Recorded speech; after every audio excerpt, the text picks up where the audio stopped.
What's going on, my friends, and welcome back to Torpedoes and Tarantulas. To check it out, y'all, we've got a package here today. I'm super excited to share with you what we've got. Yes, I know it's open. The only thing I did was just open up the vials, make sure the animals were okay so I could report back to the vendor that I got them from. Other than that, I haven't done anything with them. Put everything back in the box like it was packed, and so now we're going to do an unboxing and not necessarily a review because I've already reviewed these guys, but I'm going to dote on them a little more just because I absolutely love dealing with these guys. So without too much more talking, let's go ahead and get into this box and see what we have, and I will reveal where we got them from. My favorite place to get inverts from right now, the Spider Shop. Most of you in the States already are familiar with them.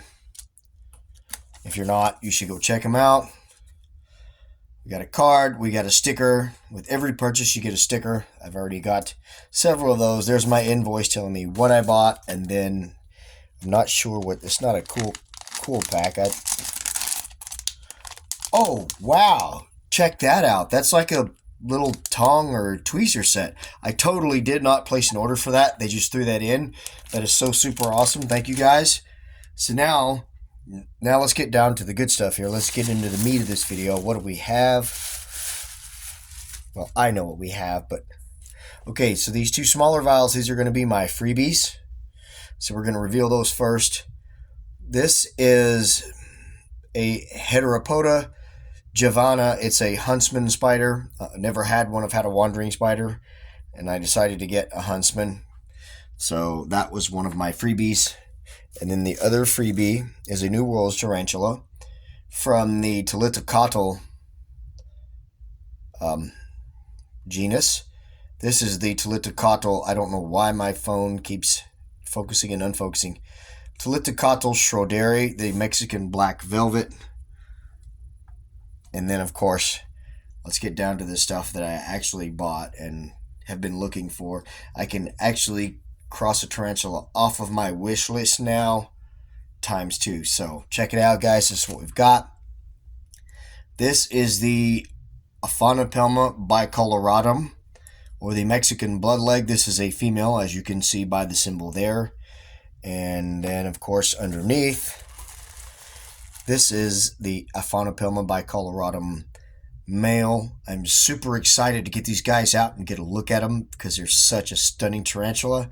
And I've actually been looking for these guys for 3 or 4 years now. So it's super awesome to finally get my hands on them. Hopefully I can breed these guys.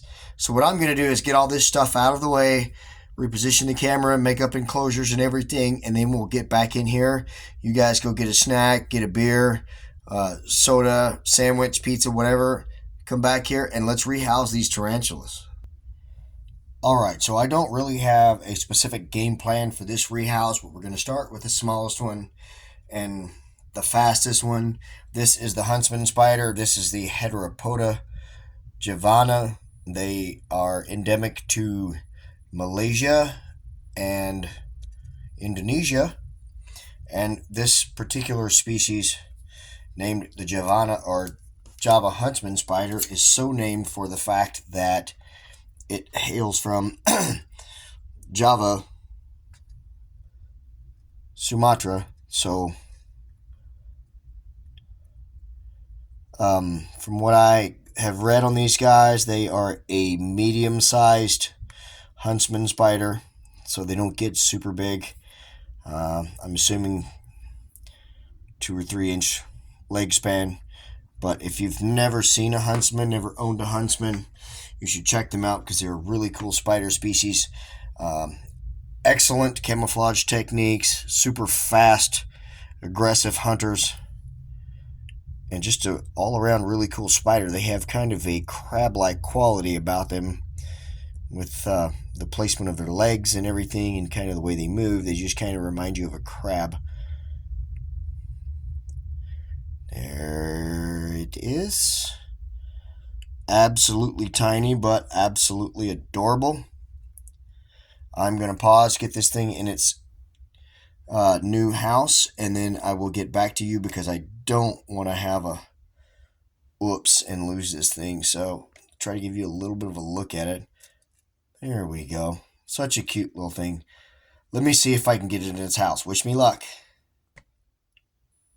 All right, well, that was interesting, and I discovered something new I will share with y'all. If you decide to get a huntsman, when I was trying to um, rehouse it, it actually kind of made a little bit of a bolt, ran along my thumb, and kind of flew off the end of my thumb. But being a true spider, it has that safety line. So as soon as it fell off my thumb, it was dangling.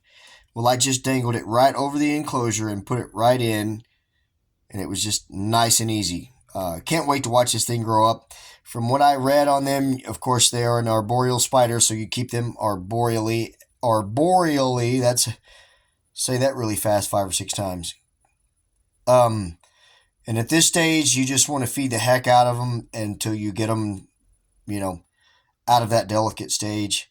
But there we go. That is the first spider in its new home. Can't wait to watch this thing hunt. Let's move on, guys.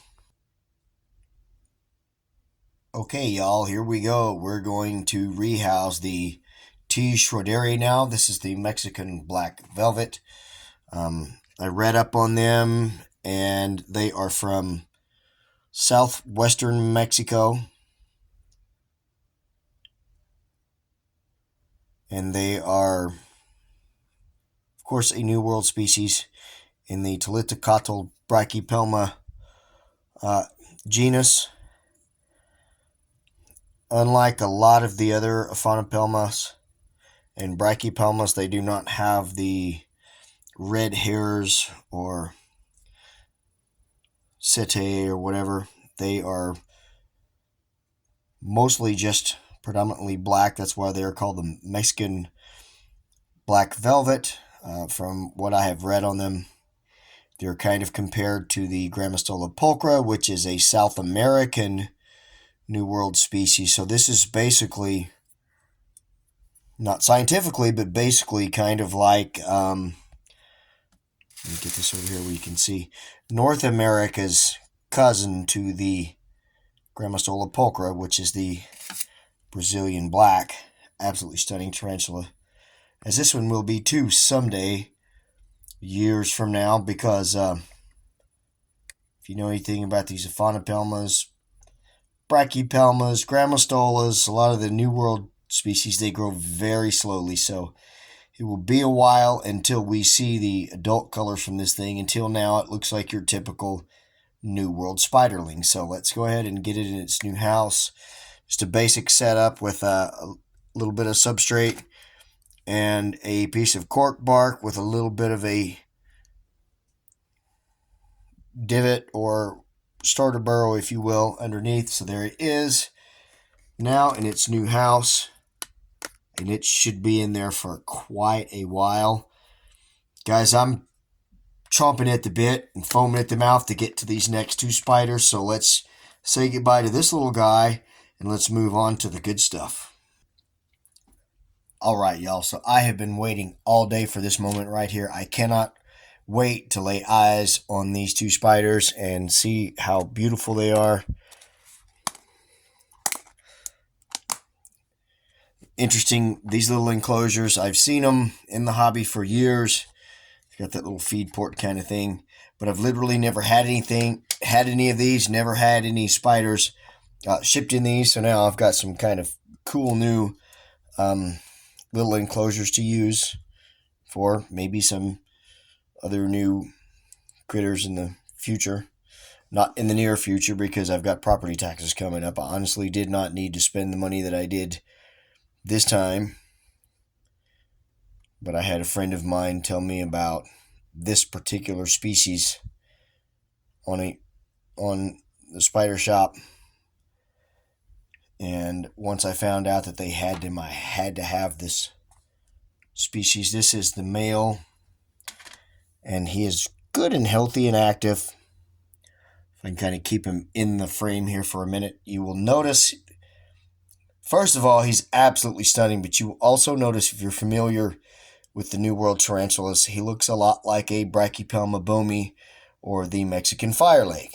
And they are in a lot of ways very similar, but they are in fact two separate species, and there are small, subtle differences between the two species. One of the most common differences is the fact that, well, of course, they're from different genus. This is the Aphonopelma genus, whereas the fireleg is from the Brachypelma genus. Aphonopelma bicoloratum gets smaller than the Brachypelma bomi, and if you will kind of look at the legs, they're more of an orange color rather than that fiery red that gives the bomi its name. Another difference would be the height of the carapace on the Aphonopelma.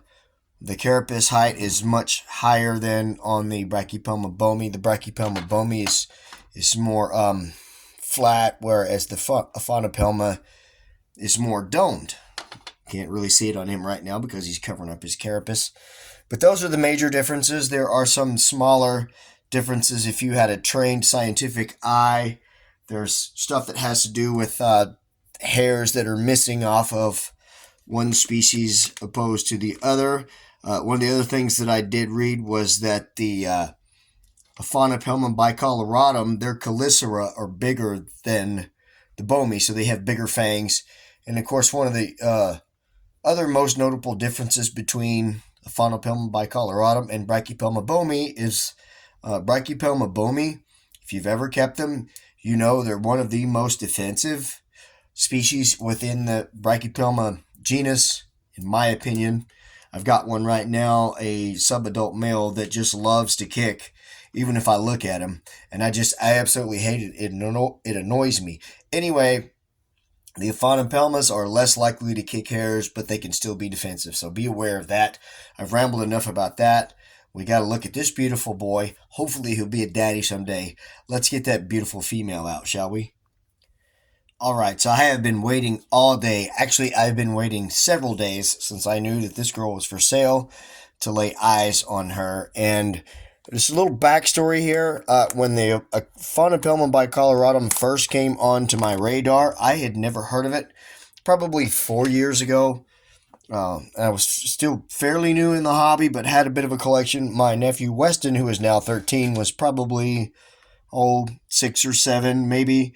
And I was over at his house one weekend, and he told me that some people had came to their school, and they had some tarantulas and stuff, and that he got to hold one, and that the tarantula that he held was a Mexican bloodleg. And I said, "You mean the Mexican fireleg?" He said, "No, it was called the Mexican bloodleg." And I was like, huh. So I started doing some research when I got home, found out about the species. At that time, they weren't very common in the hobby, and they still aren't. They're quite rare. So ever since then, I've been looking for one. I haven't talked to Weston yet, but I know he's going to flip when he finds out that I not only got a Mexican bloodleg, but I got a pair. Speaking of which, let's see what this beautiful girl looks like. Why is my camera glitching? Wow, she's gorgeous. Look at that. She's been kicking a little bit of hair, more than the male, because you can see a little bit of a bald spot. And she's quite plump. And from what I understand about the size of the Aphonopelma bicoloratum, this girl right here ought to be a just about mature adult female. Let's see how she reacts, and maybe I can get her to come out of her enclosure. And we'll go ahead and end this video. Now you'll notice, if I can here, you'll notice how their carapace kind of has that little bit of a hump around the eye area. That is the one thing that is not a feature with the Brachypelma bomi. Guys, that's it. We got another dream tarantula put in their new house. I've got another video made. Hopefully you guys enjoyed it. I did buy some other tarantulas, so I have some other videos coming. Thank you guys so much for watching this video. Like, comment, and share. If you haven't subscribed to this video, please do that. Thank you so much, guys, for watching my channel. I hope you have a wonderful day or night wherever you are. God bless.